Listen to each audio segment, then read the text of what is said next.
Alors, dans cette vidéo, je vais vous montrer comment on peut intégrer un graphique Desmos dans votre page web. Donc, vous avez une vérification à faire avec Desmos. Ça ne ressemblera du tout à ce qui est ici. Je vais juste vous montrer n'importe quel graphique ici. Mais dans le fond, ce que vous allez faire, j'espère que vous avez sauvegardé votre travail. Donc, en cliquant ici, vous allez trouver les travaux que vous avez sauvegardés dans Desmos. Alors, vous allez cliquer. Disons que c'était ceci, votre vérification. OK, panique pas, ça ressemblera pas à ça. Mais là, ce que tu vas faire, tu vas aller sur partager le graphique. Et puis, au lieu de copier le lien, qui serait intéressant aussi, tu peux me donner un lien dans ta page web vers Desmos. Mais ce qu'on va faire, c'est qu'on va aller incorporer. Et puis, vous voyez on donne un iframe ici. Donc, vous allez copier ça, le code HTML.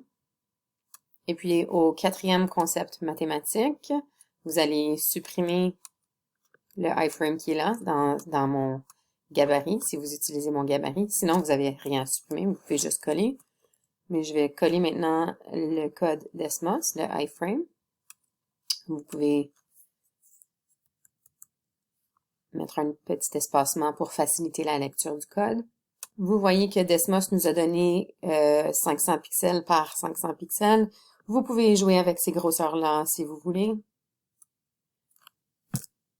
Donc, je vous laisse jouer avec. Normalement, on va essayer de les garder de façon proportionnelle. Il faut sauvegarder. Et puis, vous allez voir apparaître votre graphique Desmos. Donc, si vous avez changé les dimensions, donc comme j'ai fait, j'ai mis 300 par 300, vous allez voir que je peux pas cliquer nulle part ici sur mon graphique. Desmos nous avait donné par défaut 500 par 500 pixels. Et il y a une raison pour ça. Quand c'est assez grand, oups, on peut voir en bas, ici, là, en trait pâle, en gris, Edit Graph on Desmos. Donc, pour votre projet, il faut que je puisse être capable de cliquer pour aller voir de plus près votre travail. Alors, il faudrait que je vois ça.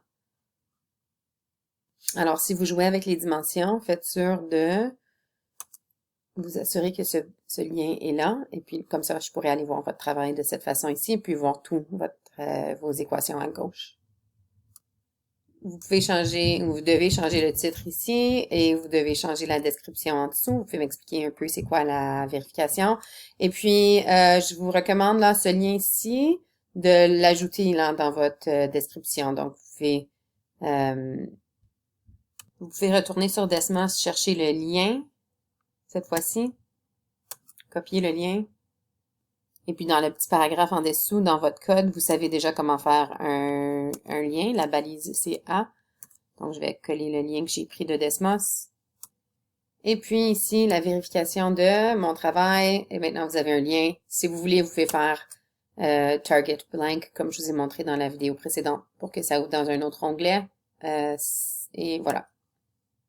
Si vous n'aimez pas la couleur du lien, souvenez-vous que tout ce qui est par rapport au style, c'est dans le code CSS. Donc, vous pouvez toujours aller changer ça.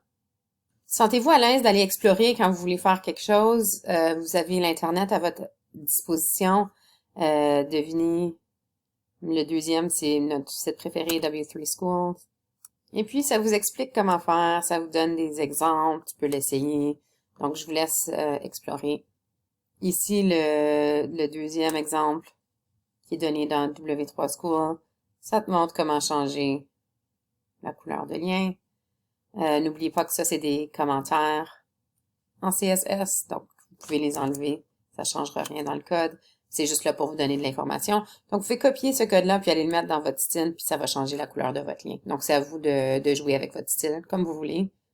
Et je trouve ça super drôle en ce moment que en haut, ça c'est les annonces, je trouve ça super drôle qu'il y a Wix, parce que on est en train de coder notre propre site. On n'a pas besoin de Wix.